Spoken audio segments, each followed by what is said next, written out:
Hello प्यारे छात्रों, आप सभी का नमस्कार है, प्रणाम है। आज के इस वीडियो लेक्चर्स खास होने वाली है क्योंकि इस वीडियो लेक्चर्स के अंदर हम कवर करेंगे कि किरण पुंज या प्रकाश पुंज क्या होता है। मेरे प्यारे छात्रों, ये जो चैप्टर है हमारा, इसका नाम है प्रकाश का परावर्तन। और प्रकाश के परावर्तन, इससे पहले मैंने बहुत सारे टॉपिकों को कवर कर दिया है। बहुत सारे टॉपिकों को कवर करने के बाद आज इस हालात पे हम पहुँचे हैं कि हमको पढ़ना है प्रकाश पुंज या किरण पुंज क्या होता है। इससे पहले हमने प्रकाश के प्रकीर्णन को बताया है, प्रकाश के स्रोत को बताया है और प्रकाश के क्या क्या गुण होते हैं इसको बताया है। प्रकाश कैसे आती है, उनके स्रोत क्या है, उसके बाद दीप्त वस्तु क्या होती है, प्रदीप्त वस्तु क्या होती है। इन सभी के ऊपर चर्चा होने के बाद अब हम यहाँ पर समझेंगे किरण पुंज या प्रकाश पुंज क्या होता है। देखिए, पुंज का मतलब होता है समूह। पुंज का मतलब क्या होता है? समूह। और बीम का मतलब भी क्या होता है? समूह। तो प्रकाश का एक समूह या किरण पुंज यानी किरणों का एक समूह। जैसे मान लीजिए प्रकाश यहाँ से निकला और यहाँ से प्रकाश ऐसे निकला, तो प्रकाश का ये क्या हो गया? एक तरह से ये समूह हो गया। प्रकाश की किरणों का ये क्या हो गया? समूह हो गया। समूह को ही क्या कह सकते हैं? पुंज। इसलिए इसका जो नाम पड़ जाएगा साथियों, इसी को कहते हैं प्रकाश पुंज। क्या कहते हैं? प्रकाश पुंज या फिर किरण पुंज। प्रकाश किरणों के समूह को पुंज, प्रकाश किरणों के समूह को ही क्या कहा जाता है? प्रकाश पुंज कहा जाता है। प्रकाश किरणों के समूह को ही क्या कहा जाता है? जैसे ये सारा चीज़ आपस में जब मिल जाएगा, मान लीजिए ये वाली किरण 1 हुई, 2 हुई, 3 हुई, 4 हुई, 5 हुई, ये सारे किरण जब आपस में मिल जाएंगे तो इसी को प्रकाश पुंज या प्रकाश किरण पुंज कहा जाएगा। पुंज का मतलब ही होता है क्या चीज़? समूह होता है। इसका मतलब अगर सर परिभाषा पूछे तो हम क्या कहेंगे? किरण पुंज या प्रकाश पुंज किसे कहा जाता है? तो हम कहेंगे प्रकाश किरणों के समूह। ये क्या है? एक किरण है, ये रेखाखंड है, ये आपका रेखा है और ये आपका क्या है? किरण है। तो प्रकाश किरणों के समूह को क्या कहा जाता है? किरण पुंज या फिर प्रकाश पुंज कहा जाता है। इसे मैं लिख देता हूँ। लिखेंगे क्या? प्रकाश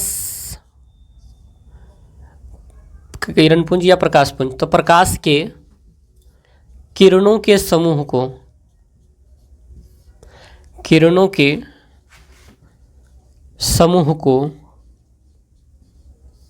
प्रकाश पुंज,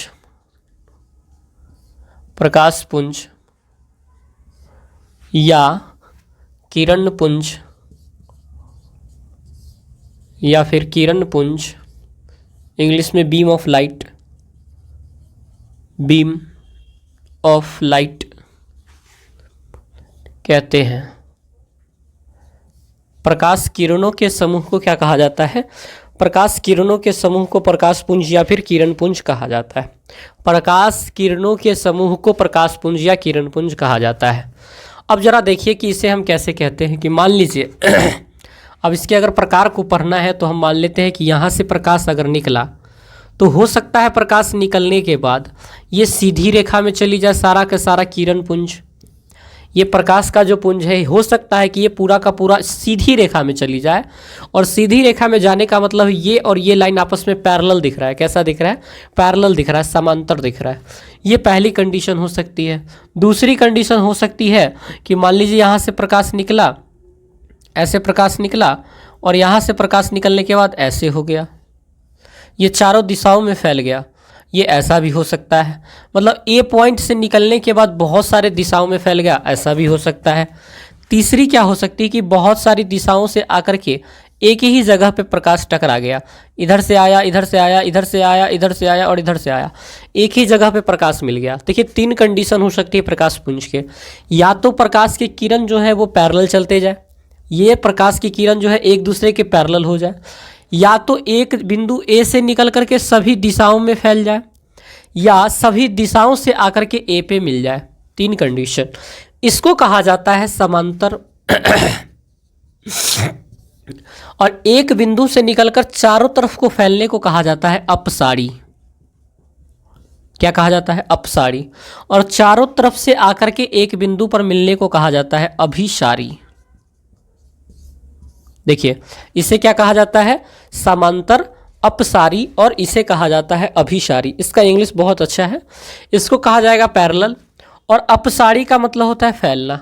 यानी ये कन्वर्ट हो रहा है कि डाइवर्ट हो रहा है, तो आप कहेंगे डाइवर्जेंट होता है, डाइवर्जेंट, ये डाइवर्जेंट लाइन, और ये कन्वर्जेंट, ये कन्वर्जेंट, कन्वर्ज हो रहा है तो कन्वर्जेंट, ये डाइवर्ट हो रहा है तो डाइवर्जेंट, ये पैरेलल है तो पैरेलल। इसका मतलब है कि सर किरण पुंज या प्रकाश पुंज कितने प्रकार के होते हैं? 3 प्रकार के, समांतर किरण पुंज, अपसारी किरण पुंज, अभिसारी किरण पुंज। कितने प्रकार के? 3, समांतर, अपसारी, अभिसारी। समांतर किरण पुंज किसे कहेंगे? तो समांतर किरण पुंज वैसे किरण पुंजों को कहा जाएगा जब प्रकाश स्रोत से निकलकर, जब प्रकाश की किरण किसी स्रोत से निकलकर एक ही दिशा में समांतर रूप से जाती हो, तो ऐसे प्रकाश किरणों के समूह को क्या कहा जाएगा? समांतर किरण पुंज कहा जाएगा। लेकिन प्रकाश स्रोत से निकल करके चारों दिशाओं में फैल जाती हो, एक बिंदु स्रोत से निकल करके चारों दिशाओं में फैल जाती हो, तो इसे कहा जाएगा अपसारी। और चारों दिशाओं से आकर के किरण का समूह एक बिंदु पे मिल जाती है, तो इसे कहा जाएगा प्यारे छात्रों अभिसारी अभिसारी किरण पुंज कहा जाएगा। अब इसे हम लिखने का अगर प्रयास करें तो कुछ इस तरह से हम लिख सकते हैं, देखिएगा देखिएगा। अब हम लिखेंगे किरण पुंज या प्रकाश पुंज के प्रकार। अब प्यारे छात्रों इसके प्रकार कितने हैं? तो उत्तर हमारा होगा सर ये 3 प्रकार के होते हैं। कितने प्रकार के होते हैं? 3 प्रकार के होते हैं। पहले वाले को लिखेंगे समांतर किरण पुंज। पहले वाले को क्या लिखेंगे? समांतर किरण पुंज। मिट जाओ भे मिट जाओ। समांतर किरण पुंज, पैरेलल बीम ऑफ लाइट। अब वो उतना लिख लीजिएगा। समांतर दूसरा है अपसारी, दूसरा है अपसारी, और अपसारी का मतलब होता है डाइवर्जेंट। और तीसरा है हमारा अभिसारी, और अभिसारी का मतलब होता है कन्वर्जेंट। चलिए ये 3 प्रकार हो गए। तीनों प्रकार को लिखने के बाद सबसे पहला हेडिंग हम लगाएंगे समांतर किरण पुंज। ये क्या होता है समांतर किरण पुंज? जब प्रकाश किरण किसी स्रोत से निकल करके एक ही दिशा में या सीधी दिशाओं में एक दूसरे के पैरेलल जाती है, तब इस प्रकार के समूहों को क्या कहा जाता है? तो इस प्रकार के समूह को प्रकाश पुंज का समांतर किरण समूह कहा जाएगा। क्या कहेंगे कि जब प्रकाश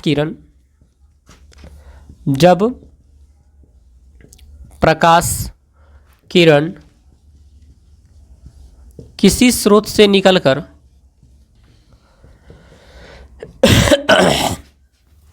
किसी स्रोत से निकलकर समांतर रूप से सीधी रेखा में गमन करती है,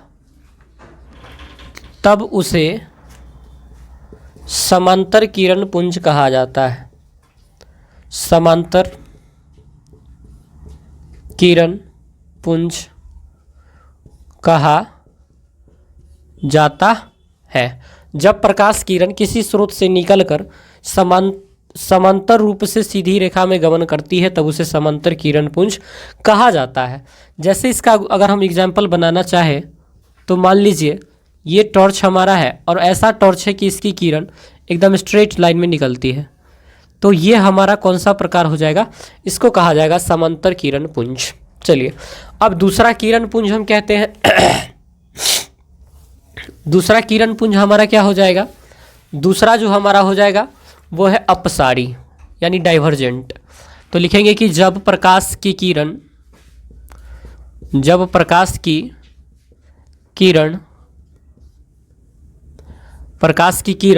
किसी स्रोत से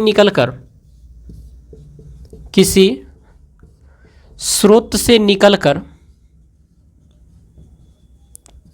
डाइवर्ट होने का मतलब चारों दिशा में फैल जाना, किसी स्रोत से निकलकर फैल जाती है चारों दिशाओं में, या सिर्फ फैल जाती है, फैल जाती है,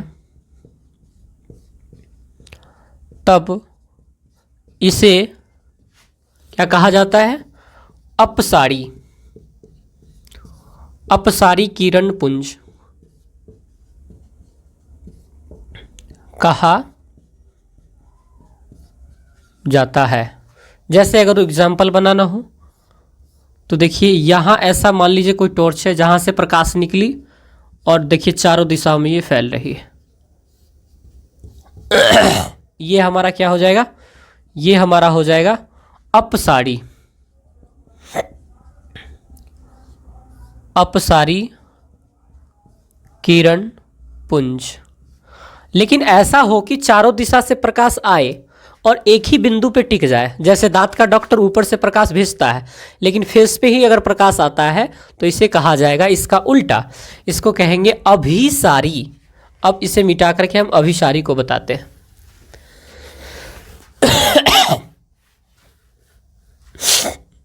अभिसारी, इसको कहेंगे डाइवर्जेंट। डाइवर्जेंट तो बता दिया ना, कन्वर्जेंट, कन्वर्जेंट। जब प्रकाश की किरण किसी स्रोत से निकलकर, किसी स्रोत से निकलकर आगे एक ही बिंदु पर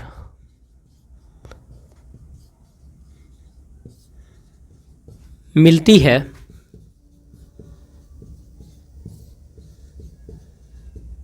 तब उसे अभिसारी किरण पुंज कहा जाता है। अब इसका अगर हम देना चाहें तो देखिए यहाँ से प्रकाश आया, यहाँ से आया, इधर से आया, इधर से आया, इधर से आया और टिक गया एक बिंदु पे, तो इसको क्या कहा जाएगा? अभिसारी किरण पुंज कहा जाएगा। बस 3 चीज़ को याद रखना कि अगर पैरेलल गया तो पैरेलल जाने पर समांतर किरण पुंज, और एक बिंदु से निकलकर सभी दिशाओं में फैल गया तो अपसारी, और सप्तर से आकर के एक पे मिल गया तो अभिसारी। इतना याद रहना चाहिए। तो साथियों, उम्मीद है कि ये कक्षा आपको बहुत ज़्यादा समझ में आई होगी। मिलते हैं फिर नई वीडियोज़ के साथ, तब तक के लिए आप सभी को शुक्रिया, थैंक यू वेरी मच। मिलेगा फिर नई वीडियोज़ में, थैंक यू।